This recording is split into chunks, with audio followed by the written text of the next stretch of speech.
6 Practical ways to stop self-destructive behaviors. There may be various reasons why you may engage in self-destructive behaviors.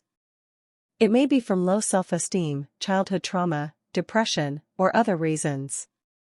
Whatever the reason may be, being engaged in self-destructive behaviors, such as overheating, illicit drug use, uncontrolled anger management, smoking, gambling, and being in toxic relationships, etc., may have severe, long-term, and sometimes irreversible effects on your mental/emotional/physical/financial health. The good news is that, even though you may have been unsuccessful in the past when you have tried to stop and feel stuck, there are definitely ways to break the cycle and start living a healthier, more fulfilling, and happier life. In this article, I will detail 6 practical ways to stop/improve your self-destructive behaviors and make real positive changes in your life. 1. Getting down to the why. In order to stop a specific self-destructive behavior, you need to get down to the root of the issue, the why you do it, and not just focus on stopping the what that you do. If you just deal with the behavior itself and not the root, you will inevitably fall back into that behavior or it will manifest somewhere else. Similar to a weed in a garden. If you just cut down the weed, and the root remains, the weed will just grow back. When you have a specific area of weakness or struggle in your life, whether it is smoking, anger management, overeating, etc., those struggles are typically the symptom of a deeper problem, and not the actual problem. So smoking may be a symptom of low self-esteem or undeveloped coping skills. You smoke to fit in / be one of the guys, or maybe because you don't know how to deal with stress, so you just resort to smoking. In that scenario, working on your self-esteem / coping skills may provide you with a more practical path to quitting smoking. This definitely requires work, and you may have to peel back many layers to really understand why you act self-destructively so that you can properly work on it. 2. Understanding the repercussions at a higher level. To every action, there is a reaction, but sometimes we underestimate the damage of that reaction. A great way to stop self-destructive behavior is to do a deep dive into the negative effects of that behavior, and understand at a much higher level the damaging repercussions of your actions. The more you sensitize yourself to how damaging it is, the harder it will be for you to engage in that behavior. People know eating unhealthy food is bad, for example, but if they spent a few hours watching YouTube videos on what unhealthy eating actually does to your heart/body, and reading articles making them aware of all the dangers of it, besides obesity, then they may have a much harder time eating unhealthy food in the future. Internalizing at a high level the potential dangers of any damaging thoughts/actions will make you think twice before engaging in it. 3.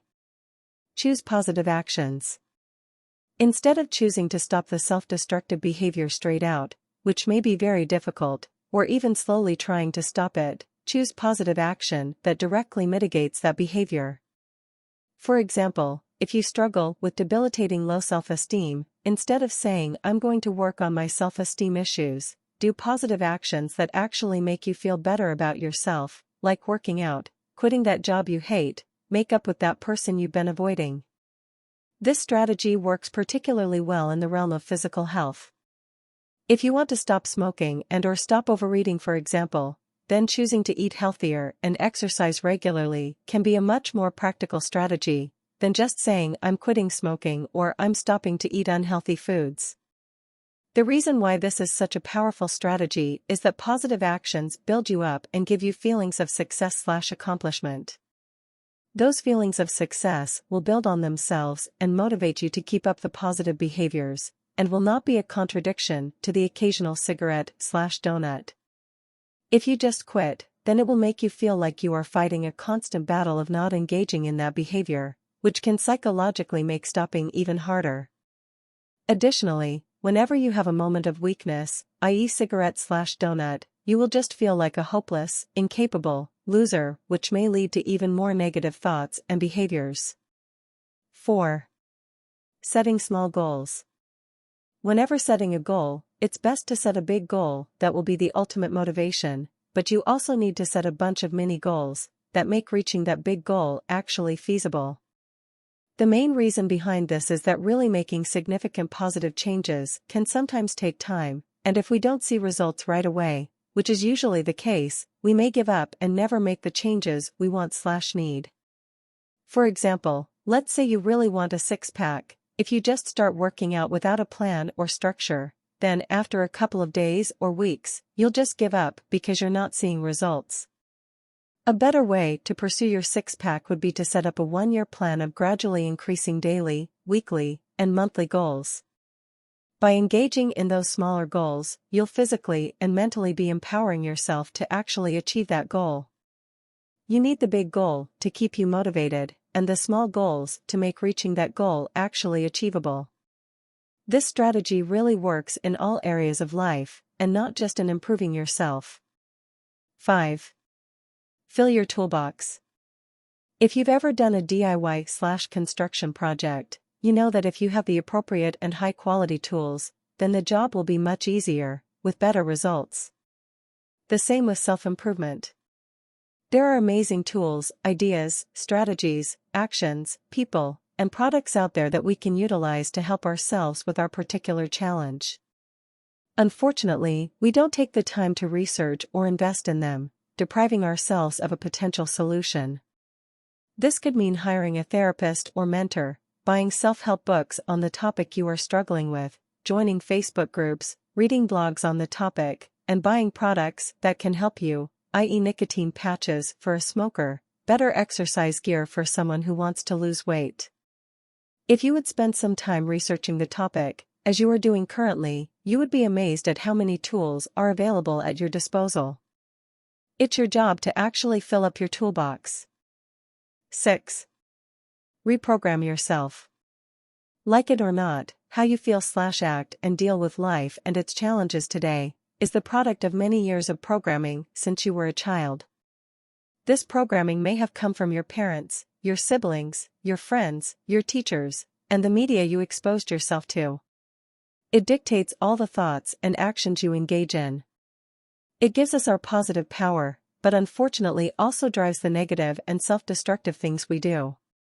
As hard as this may be, because you are working against years of programming, the fact is with the proper work, detailed below, you can start to change your programming to engage in more positive thoughts and actions. The two ways to accomplish this are through 1. Affirmations. And 2. Exposure alteration. 1. Affirmations. This is the strategy of talking to yourself and proactively changing the way you think about yourself.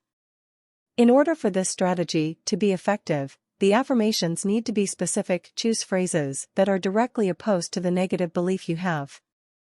For example, if you feel unworthy, and that may be why you are engaging in self-destructive behavior, so then you should say to yourself something like "I am worthy" or "I am good enough." Constant, they should be said daily, for at least 30 days, and in the morning when you have the clearest mind. Emotional, the affirmations should be said with strong emotion. Using strong words can help with this. 2. Exposure alteration. This is the strategy of changing what you expose yourself to that may be driving or contributing, subconsciously, to your self-destructive behavior. This is accomplished in 2 ways. 1 is avoiding negative influences. This can mean people who are negative, social media that makes us feel bad about ourselves, constantly checking your low bank account/stock portfolio that is somehow always in the red, and even reading the news. Anything that can potentially influence you to feel bad, unworthy, like a loser, unhappy, frustrated, or hopeless should be avoided at all costs. And 2 is pursuing positive influences. Increase the positive influences in your life, including spending time with people who bring out the best in you, reading more, watching things that are educational or make you laugh, going for walks, working out, and getting a mentor/coach. Summary. Making positive change can be a difficult process and may require your time and effort, but the alternative, allowing your negative behaviors to control you, is way worse and will often have serious repercussions. These 6 strategies will help you, if you actually take the time to utilize them properly, in your efforts to finally break free of your self-destructive behavior and live a happier and more fulfilling life. Just a quick analogy/story to illustrate how positive change can occur. One day, a woman came home and looked at her dirty/old doormat, and decided it was time for a new one. Shortly after purchasing a new doormat, she noticed that the front door no longer matched the doormat well, and she needed a new front door. After converting her front door, she realized that her entryway no longer matched the front door, so she redid her entryway. After she redid her entryway, she realized that the artwork did not match the new entryway, so she changed all the artwork. This went on for a year, and by the time she was done, she wasn't even living in that house anymore and lived in a brand new community, all because she just changed her doormat. Similarly in life, all we need to do is make one small change in our lives, and that can over time lead to big and positive changes that will allow us to live the most enjoyable and happy life possible. Action steps. Identify one behavior you engage in that may be self-destructive, and then choose one strategy above that you feel works best for your particular situation/personality.